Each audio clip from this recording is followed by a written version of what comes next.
Hi, everyone. Brian Richardson here from LP Gas Magazine. We're continuing our Zoom interviews here, and I had a chance to visit with Denis Gagne. He's the Senior Vice President of Supply and Acquisitions for Eastern Propane in Rochester, New Hampshire. He's also the new chairman of the National Propane Gas Association. Had a chance to ask Denis about his goals for his chairmanship and what the industry faces over the next year. But yeah, maybe just to start, Denis, I mean, Yeah, what was it like, officially becoming chairman on that call this month? yeah. It's one of those things. It's been humbling since day one. As I've been very active in the industry. Being appointed chairman on June 15th is just one of those stepping stones, but it's also a beginning of a closure. If because once you're chairman, everything else is in the background. Mm-hmm. So my goal this year is to totally support the officer corps at NPGA. There's a lot of things that we're fighting right now, but there's also opportunities that come up from that. We talked about it a little bit already, but I'm sure you didn't envision beginning your chairmanship under these conditions in our country. Yeah, the COVID-19 definitely, it's affected all of our lives. So personal, some unfortunately tragic, but it's a different way of life. I have personal observations, then I have business observations. I think this country was heading in the right direction economically.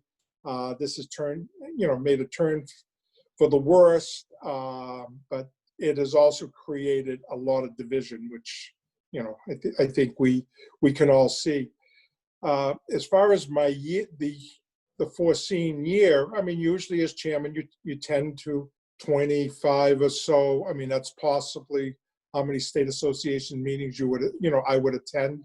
Right now, the June, July, and August are basically all either postponed or canceled.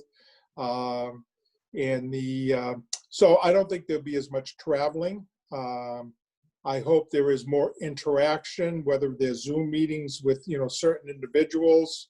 But I just find myself probably being more engaged with the officer corps, working with Steve on some of the issues that we're dealing with during this transition. So the travel is probably the biggest item that's affected. Mm-hmm. But it's definitely not the most important, other than not engaging face to face with the rest of the membership. So. Right. Yeah, these are definitely challenging times, from your perspective to lead as chairman. But what are some of those first steps, maybe out of the gate for you? Maybe we can get into the issues here in a bit. But what are those first steps that you look to take here? The first steps is really to bring together the new executive team. We're going to meet at the beginning of August. We're going to it's going to be a combination. Those that can attend will attend. If not, then the rest of it will be virtual. We believe it's beneficial, especially for the new members of the executive committee, if they can, to meet in person. I mean, so much is lost in this type of environment relative to things being virtual. So it's really to introduce and give them, the onboarding that is necessary, in becoming part of the leadership group, on the executive committee. But, I'm going to say the priorities for me have not changed, and that is to continue the collaboration between PERC, NPGA, and the states. Some of this was put on in the back burner the last 3 or 4 months because of COVID-19, but most of it is not going away, and that's some of the regulatory and legislative challenges that we're going to face throughout the country. So Steve's team has definitely kept engaged, and we are on top of those issues. but there's a lot of things that are, that are being done in the background that that are not complete just yet. We're not going to fight against the legislation.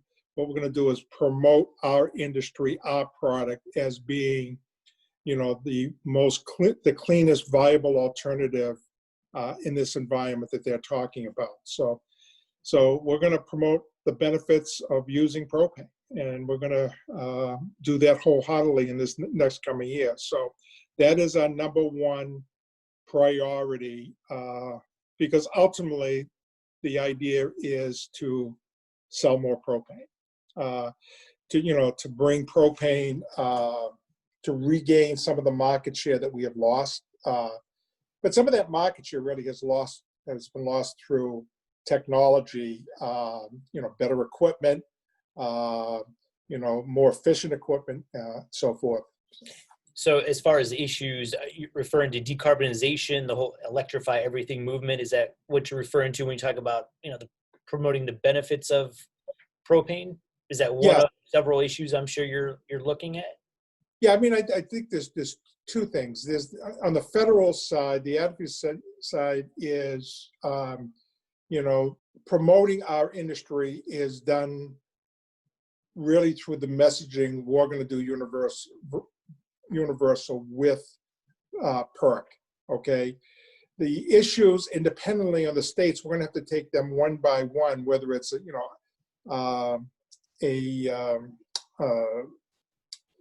whether it's no carbon or getting rid of carbon fuels on a state level and so forth.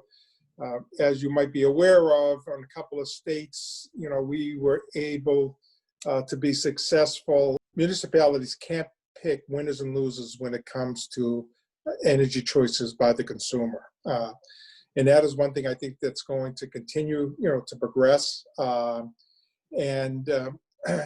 That's where Leslie Garland and her team come in, on the state engagement side. Again, it's more so rather than fighting something, it's, in which case that's probably done more so on the state side, because there's so many things that pop up.